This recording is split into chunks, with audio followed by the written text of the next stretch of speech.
Hello students, today we are going to start with the unit number 4 and this is chemical bonding and molecular structure. This is the name of the unit जिसमें हम chemical bonds और molecules के structure के बारे में study करेंगे.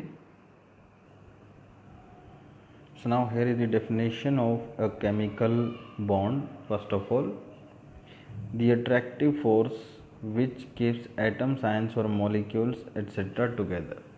Means जिन forces की वजह से एटम्स एक दूसरे को अट्रैक्ट करते हैं, आयंस या मॉलिक्यूल्स. फॉर एग्जांपल NaCl में Na और Cl को एक दूसरे के साथ कलेक्ट करके रखने वाला जो फोर्स है वो है एक केमिकल बॉन्ड. ऐसे ही CH4 या CO2 में कार्बन और ऑक्सीजन के दोनों एटम्स, उनको आपस में एक दूसरे से अट्रैक्ट करके रखने वाला जो फोर्स है, तो उस फोर्स को ही हम बोलते हैं chemical bond. And the chemical bonds are of two types. Number 1 inter atomic and number 2 inter molecular. जो बॉन्ड्स एटम्स को अट्रैक्ट करने में हेल्प करते हैं और जो मॉलिक्यूल्स की फॉर्मेशन में प्रिंसिपल रोल जिनका है, तो उनको हम इंटर एटॉमिक बॉन्ड्स बोलते हैं. मीन्स जिन बॉन्ड्स की वजह से फॉर्मेशन मॉलिक्यूल्स की होती है. The bond between atoms of same और different elements due to which a molecule is found. जैसे H2 एक मॉलिक्यूल है, तो इसमें हाइड्रोजन, ऑक्सीजन और हाइड्रोजन के बीच में जो बॉन्ड है, जो अट्रैक्शन है, वो है inter atomic bond. But the bond between molecules of same और डिफरेंट कंपाउंड्स. लेकिन जो बॉन्ड एक H2 के मॉलिक्यूल को दूसरे H2 के मॉलिक्यूल से बॉन्ड करने में हेल्प करता है, तो उन बॉन्ड्स को हम बोलते हैं, इस तरह के बॉन्ड्स को inter molecular bonds. That is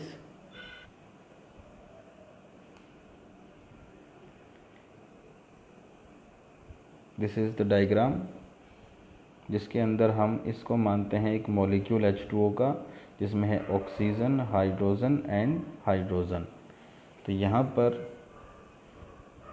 जिस बॉन्ड को हम ऑक्सीजन और हाइड्रोजन के बीच में दिखाएंगे, तो ये है इंटर एटॉमिक बॉन्ड, क्योंकि इस बॉन्ड की वजह से मॉलिक्यूल की फॉर्मेशन हुई है. बट दो अलग अलग मॉलिक्यूल्स के बीच में जो बॉन्ड है, ये है इंटरमॉलिक्यूलर बॉन्ड. एक कंपाउंड में अगर हम बात करें तो both the forces exist and they may और may not be same. It means एक कंपाउंड के अंदर दोनों ही बॉन्ड्स एक साथ एग्जिस्ट करते हैं, और इसमें जो है दोनों बॉन्ड्स इक्वली स्ट्रॉन्ग नहीं होते. जैसे हम यहाँ देखें, इंटरमॉलिक्यूलर बॉन्ड जो है वो इंटर एटॉमिक बॉन्ड से वीकर है, तो ये बॉन्ड है वीक, जबकि ये जो बॉन्ड है ये है strong. So generally intermolecular bonds जो होते हैं, they are weaker than inter atomic. तो मॉलिक्यूल्स जो हैं वो आसानी से सेपरेट हो जाएंगे, क्योंकि उनके बीच में बॉन्ड वीक है. तो जब हम वाटर को हीट करते हैं तो H2O के मॉलिक्यूल्स अलग हो जाते हैं, बट जिन बॉन्ड्स की वजह से एटम्स अटैच हैं, तो वो अलग नहीं होते easily. So they do not separate easily and do not exist independently. और इसीलिए मॉलिक्यूल इंडिपेंडेंटली एग्जिस्ट कर सकता है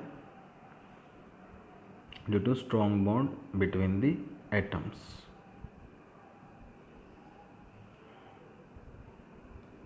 तो टाइप्स ऑफ बॉन्ड्स को एक्सप्लेन करने के लिए डिफरेंट कॉन्सेप्ट्स हमारे पास हैं, जो साइंटिस्टों द्वारा दिए गए हैं वन आफ्टर द अदर.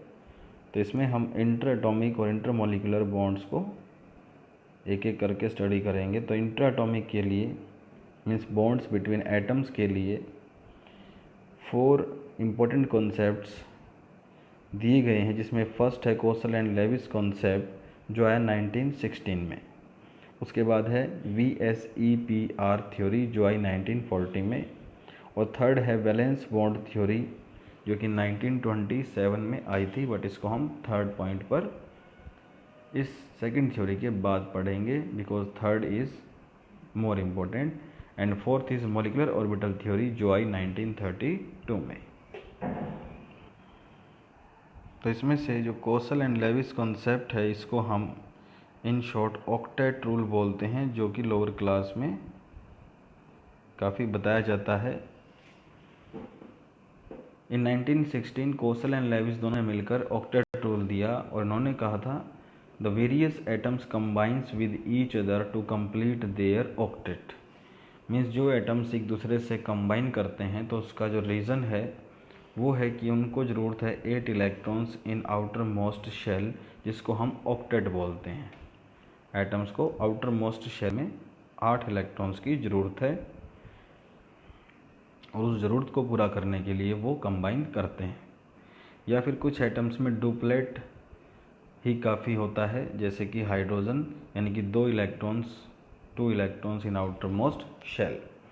और इसका रीज़न इनको इसीलिए पता चला बिकॉज जो नोबल गैसेस होती हैं like helium, neon, argon, krypton, xenon, radon, तो उनका अगर हम कॉन्फ़िगरेशन लिखें तो उनकी वैलेंस शेल में या तो 8 इलेक्ट्रॉन्स होते हैं और हीलियम में होते हैं 2 इलेक्ट्रॉन्स। तो इन टोटल नियॉन का कॉन्फ़िगरेशन है 1s2 2s2 2p6 और second shell outer most shell में है 8 इलेक्ट्रॉन्स, हीलियम में है 2, और उसके अलावा किसी भी नोबल गैस में हम चेक करेंगे तो 3s2 3p6 4s2 4p6, इस तरह से हमेशा s में 2 p में 6 और इलेक्ट्रॉन्स होंगे 8। और नोबल गैसेस जो हैं ये किसी भी एटम के साथ अपने आप साइमल्टेनियसली कभी भी कंबाइन नहीं करती। अगर हम नोबल गैसेस के एटम्स को किसी और एटम के साथ मिक्स कर दें तो दे डू नॉट रिएक्ट्स, लेकिन अगर हम Na को Cl के साथ अगर मिला दें तो वो कंबाइन कर जाएंगे और NaCl की फॉर्मेशन हो जाएगी। बट सोडियम के प्लेस पर हम नियॉन, हीलियम, कोई भी नोबल गैस लें तो दे डू नॉट रिएक्ट्स।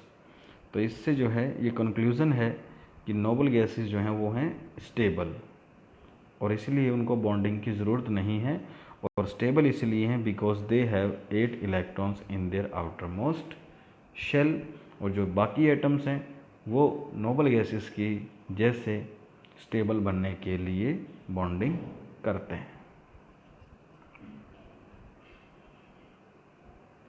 तो इसी रूल को यूज़ करते हुए 3 अलग अलग तरह के बॉन्ड्स हम स्टडी करेंगे, जिसमें से फर्स्ट है आयनिक बॉन्ड जो कि कोसल ने दिया था। कोसल और लेविस ने ऑक्टेट रूल दिया बट आयनिक बॉन्ड बताया कोसल ने, और कोवेलेंट बॉन्ड जो है दूसरा बॉन्ड हम पढ़ेंगे जिसमें ऑक्टेट रूल यूज़ कर लैंगम्यूर जो साइंटिस्ट थे उन्होंने 1919 में बताया। और तीसरा है कोऑर्डिनेट बॉन्ड जो पेरकिंस ने 1921 में बताया यूजिंग ऑक्टेट रूल। तो इन तीनों ही बॉन्ड्स को एक्सप्लेन करने के लिए हम यूज़ करेंगे द रूल ऑफ ऑक्टेट या डुप्लेट। डुप्लेट रूल जो है वो सिर्फ हाइड्रोजन के लिए होगा।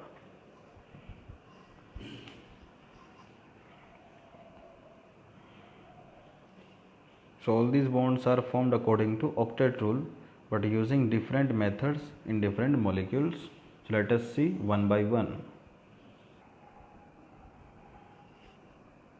To study these bonds we must be known of one more topic and this is Lewis symbols. तो लेविस ने जो है एलिमेंट्स को सिंबल दिया उनके वैलेंस इलेक्ट्रॉन्स को रिप्रेजेंट करने के लिए कि each elements atom is shown by dots. इसमें हम डॉट्स का यूज़ करेंगे या फिर समटाइम क्रॉसेस का भी यूज़ करते हैं, तो क्रॉस या फिर dots. The number of dots is equal to electrons in the valence shell. For example lithium की वैलेंस शेल में होता है 1 इलेक्ट्रॉन, जिसको हम कॉन्फ़िगरेशन लिखकर फाइंड आउट कर सकते हैं। सो फर्स्ट शेल में लिथियम के हैं 2 इलेक्ट्रॉन्स और टोटल 3 हैं। सेकंड शेल में है 1 इलेक्ट्रॉन, मीन्स 1s2 2s1। तो वैलेंस शेल में 1 इलेक्ट्रॉन है तो इसलिए इसमें हम 1 डॉट यूज़ करेंगे। और इसी तरह से बेरिलियम में 2 बोरॉन में 3, कार्बन में 4, नाइट्रोजन में 5, ऑक्सीजन में 6 और फ्लोरीन में 7। और नोबल गैसेस आ जाती हैं इसके बाद नियॉन, तो वहाँ पर हैं 8 इलेक्ट्रॉन्स इन वैलेंस शेल, जिसमें हम सिमेट्रिकली इस तरह से उनको दिखाएंगे।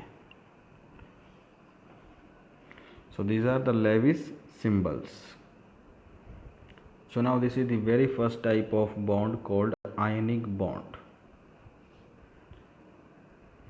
जब किसी एक एटम के पास वैलेंस शेल में इलेक्ट्रॉन्स जो हैं होता है 1 या 2 या 3, तो ऐसे इलेक्ट्रॉन्स को डोनेट करने से उसका ऑक्टेट कंप्लीट हो जाता है।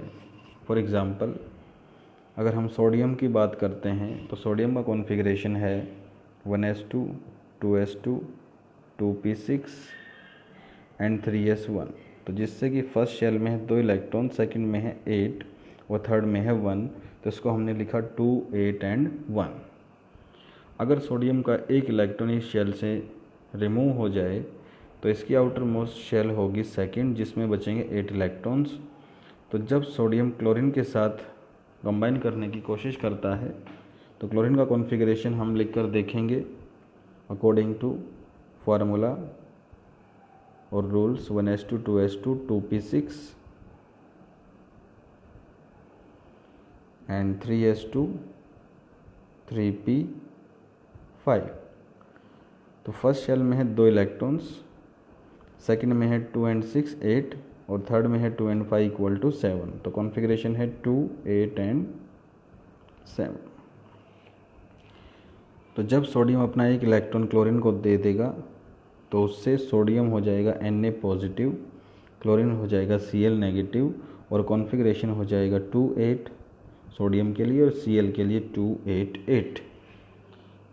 तो इसलिए हम इस तरह के कंपाउंड्स जिनमें जो बॉन्ड है it is formed by transfer of electrons from one atom to another to complete their octet, तो उसको हम बोलते हैं आयनिक बॉन्ड।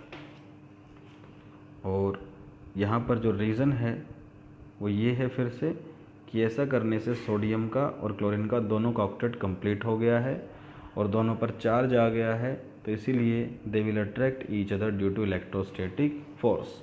और इसलिए हम आयनिक बॉन्ड को इलेक्ट्रोवैलेंट बॉन्ड भी बोलते हैं, बिकॉज इसमें इलेक्ट्रॉन्स को ट्रांसफ़र किया जाता है जो कि वैलेंस शेल में प्रेजेंट है। तो ये है हमारा फर्स्ट बॉन्ड जिसमें मेन वर्ड है ट्रांसफ़र, इलेक्ट्रॉन्स का ट्रांसफ़र होता है जहाँ पर ऑक्टेट को कंप्लीट करने के लिए, और किसी रीज़न से नहीं, सिर्फ ऑक्टेट को पूरा करने के लिए। So there are so many examples. For example यहाँ पर मैग्नीशियम की वैलेंस शेल में है 2 इलेक्ट्रॉन्स 2, 8, 2 और ऑक्सीजन की वैलेंस शेल में है 6 इलेक्ट्रॉन्स, तो 6 डॉट्स लगाए हमने 2, 6। और अगर मैग्नीशियम अपने 2 इलेक्ट्रॉन्स ऑक्सीजन को ट्रांसफ़र करता है लाइक दिस, तो ये होगा Mg2+ और कॉन्फ़िगरेशन बचेगा 2, 8। और ऑक्सीजन ने 2 इलेक्ट्रॉन गेन किया तो इसके इलेक्ट्रॉन्स वैलेंस शेल में हो गए 8 और चार्ज हो गया 2 नेगेटिव। कैल्शियम का कंपाउंड है CaF2, तो फ्लोरीन की वैलेंस शेल में 7 इलेक्ट्रॉन्स होते हैं और कैल्शियम का कॉन्फ़िगरेशन है 2, 8, 8, 2, जो हम 1s2, 2s2 इस तरह से लिखकर देख सकते हैं। तो लास्ट में आएगा 4s2, जैसे मैग्नीशियम में था 3s2 लास्ट में। तो मैग्नीशियम अपने दोनों इलेक्ट्रॉन्स एक एक फ्लोरीन को दे देगा जिससे कि बोथ विल गेट स्टेबल, दोनों स्टेबल हो जाएंगे। सो कैल्शियम कॉन्फ़िगरेशन जो है ट्रांसफ़र के बाद होगा 2, 8, 8 और दोनों ही फ्लोरीन्स का होगा 2, 8 and 2, 8। So all the 3 atoms are now stable, 2+ charge on calcium and 1 negative charge on each fluorine. Same way Na2O compound की हम बात करें तो इसमें 2 सोडियम के एटम्स होते हैं, दोनों अपना एक इलेक्ट्रॉन वैलेंस शेल का ऑक्सीजन को देते हैं कलेक्टिवली, और both the sodiums become stable with positive charge and oxygen acquires 2 negative charge and becomes 2 8। तो कभी भी इलेक्ट्रॉन्स का ट्रांसफ़र होगा तो वो होगा according to completion of octet, कभी उससे कम नहीं या उससे ज़्यादा नहीं। ऑक्सीजन हमेशा 2 इलेक्ट्रॉन गेन करेगा, सोडियम हमेशा 1 इलेक्ट्रॉन ट्रांसफ़र करेगा और मैग्नीशियम कैल्शियम हमेशा 2 ही इलेक्ट्रॉन ट्रांसफ़र करेंगे। Same way potassium and chlorine, potassium का लास्ट में 4s1 और क्लोरीन का हम कई बार देख चुके हैं। सो पोटाशियम अपने 1 इलेक्ट्रॉन को देकर कॉन्फ़िगरेशन कर लेता है 2 8 8, इसके बाद ये और कोई इलेक्ट्रॉन नहीं देगा एंड क्लोरीन आल्सो बिकम्स 2 8 8। तो इसमें फॉर्मेशन होगी KCl की।